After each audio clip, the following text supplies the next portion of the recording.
سبيل الدموع سبيل مريح تنهدى يا صاحي كي تستريح وبث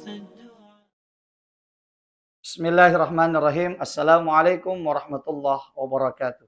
Alhamdulillah alladzi arsala rasulahu bil huda wa dinil haqq liyuzhirahu 'alad dini kullih wa kafaa billahi syahida.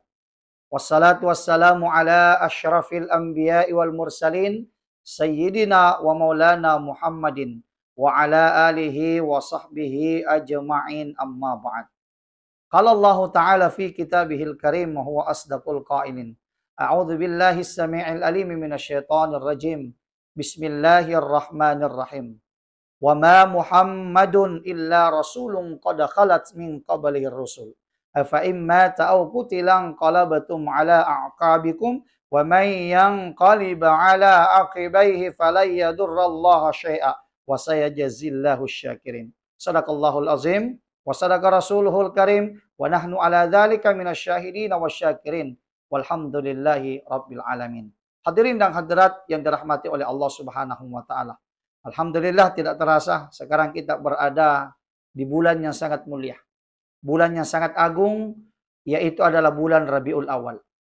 Bulan Rabiul Awal ini adalah merupakan bulan yang ketiga dalam kalender atau penanggalan kalender Islam, kalender Hijriah. Dimulai dari Muharram, Safar, Rabiul Awal, Rabiul Akhir, Jumadil Awal, Jumadil Akhir, Rajab, Sya'ban, Ramadan, Syawal, Zulkaidah, dan Zulhijjah. Itu adalah merupakan nama-nama bulan Islam. Jadi kita sebagai orang Islam, alangkah baiknya ketika kita menghafal nama-nama bulan Islam. Jadi kita jangan hanya menghafal nama-nama bulan Masehi saja. Januari, Februari, Maret, April, Mei, dan seterusnya.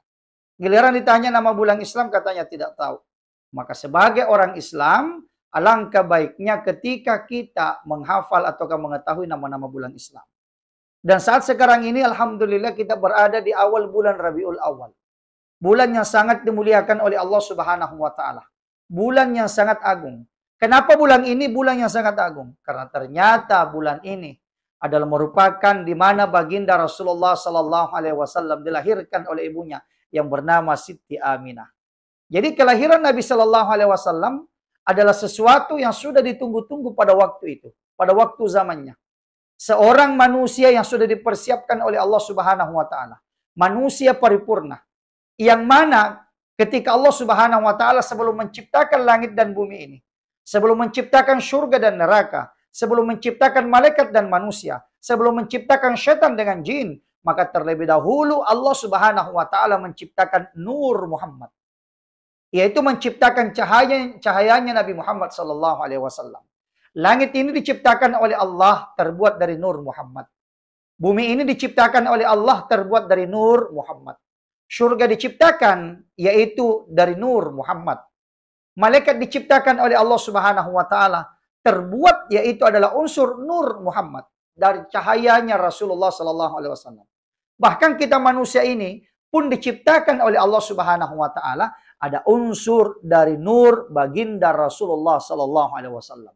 Hanya saja kita tidak tahu apakah kita diciptakan oleh Allah dari unsur wajah cahayanya Nabi Muhammad, cahaya telinganya Rasulullah, cahaya hidungnya Rasulullah, cahaya lisannya Rasulullah, cahaya mulutnya Rasulullah, cahaya matanya Rasulullah, cahaya tangannya Rasulullah, cahaya dadanya Rasulullah, dan seterusnya. Kita tidak tahu bahwa kita ini diciptakan dari unsur cahaya, bahagian mana organ tubuhnya Rasulullah Sallallahu Alaihi Wasallam. Jadi kita sebagai umatnya Nabi Sallallahu Alaihi Wasallam ini adalah merupakan umat yang sangat beruntung. Ada salah seorang Nabi pada waktu itu menghadap kepada Allah Subhanahu Wa Taala, ingin menjadi umatnya Rasulullah Sallallahu Alaihi Wasallam. Akan tetapi Allah Subhanahu Wa Taala melarang.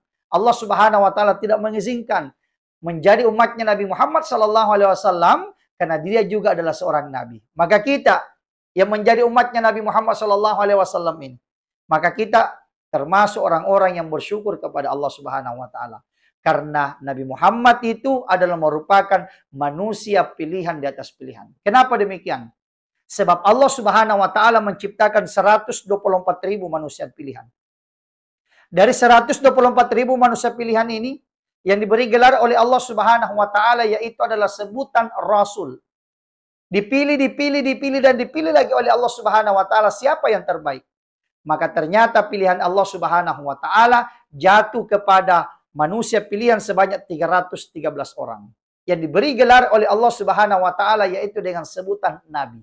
Jadi nabi banyaknya 313 orang. Itu dari 124.000 nabi yang Allah Subhanahu wa taala utus, kemudian 313 ini diberi gelar rasul oleh Allah Subhanahu wa taala. Jadi rasul sebanyak 313 ini dipilih dan dipilih lagi oleh Allah Subhanahu wa taala. Siapa yang terbaik? Maka ternyata pilihannya Allah Subhanahu wa taala jatuh kepada 25 manusia pilihan yang diberi gelar oleh Allah Subhanahu wa taala yaitu adalah dengan sebutan nabi dan rasul. Jadi nabi dan rasul itu banyaknya 25. Itulah yang dikisahkan di dalam Al-Qur'an. Dan itu pun yang kita pelajari pada waktu kita bersekolah di sekolah dasar, di SMP, di SMA. Ketika kita belajar mata pelajaran agama. Maka kita pada waktu itu disuruh menghafal nama-nama Nabi dan Rasul. 25 itu yang dikisahkan di dalam Al-Quran. Adam, Idris, Nuh, Hud, Saleh, dan seterusnya. Sampai kepada Nabi Isa dan Nabi Muhammad sallallahu alaihi wasallam. Dari 25 Nabi dan Rasul ini, dipilih dan dipilih lagi oleh Allah Subhanahu wa ta'ala. Siapa yang terbaik? Ternyata pilihan Allah Subhanahu wa ta'ala jatuh kepada 5 manusia pilihan yang diberi gelar oleh Allah Subhanahu wa ta'ala. Yaitu adalah ulul azmi. Nabi yang paling tertinggi tingkat kesabaran ketika diberikan ujian dan cobaan. Jadi ternyata Nabi dan Rasul pun itu diberikan ujian dan cobaan oleh Allah. Bukan hanya kita umatnya Rasulullah Nabi Muhammad ini diberikan ujian dan cobaan oleh Allah Subhanahu wa ta'ala. Cobaannya Nabi dan Rasul itu justru lebih berat dibandingkan dengan cobaan yang diberikan kepada umatnya Nabi Muhammad sallallahu alaihi wasallam. Saya kasih salah satu contoh yaitu adalah Nabi Ayyub alaihissalam. Nabi Ayyub alaihissalam diberikan cobaan oleh Allah Subhanahu wa taala. Cobaan apa? Yaitu adalah cobaan berupa penyakit yang tak kunjung sembuh pada waktu itu. Semua tubuhnya Nabi Ayyub alaihissalam diberikan penyakit dengan cara berulat pada waktu itu. Hanya saja Nabi Ayyub berdoa kepada Allah Subhanahu wa taala, "Ya Allah, biarlah saya seperti ini. Engkau berikan penyakit kepada saya. Asalkan jangan berikan penyakit kepada 2, ya Allah. Yang pertama yaitu lisanku. Kemudian yang kedua yaitu adalah hatiku. Lisanku supaya saya selalu berzikir kepadamu, ya Allah. Kemudian hatiku, ya Allah, supaya saya selalu mengingat kepadamu, ya Allah." Itu ujian dan cobaan yang diberikan kepada Nabi Ayyub. Dan ujian cobaan yang diberikan kepada Nabi Ayyub ini dengan berupa penyakit yang sangat parah pada waktu itu. Tidak ada samanya penyakit ini diberikan kepada umatnya Nabi Muhammad SAW. Maka disitulah kita berpikir bahwa ternyata ujian dan cobaan yang diberikan kepada Nabi dan para Rasul pada waktu itu tidak sebanding dan tidak seberat dengan ujian dan cobaan yang diberikan kepada umatnya Nabi Muhammad SAW. Jadi 5 ulul azmi yang paling tertinggi tingkat kesabarannya. Dari 5 ulul azmi ini dipilih, dipilih, dan dipilih lagi oleh Allah Subhanahu wa ta'ala.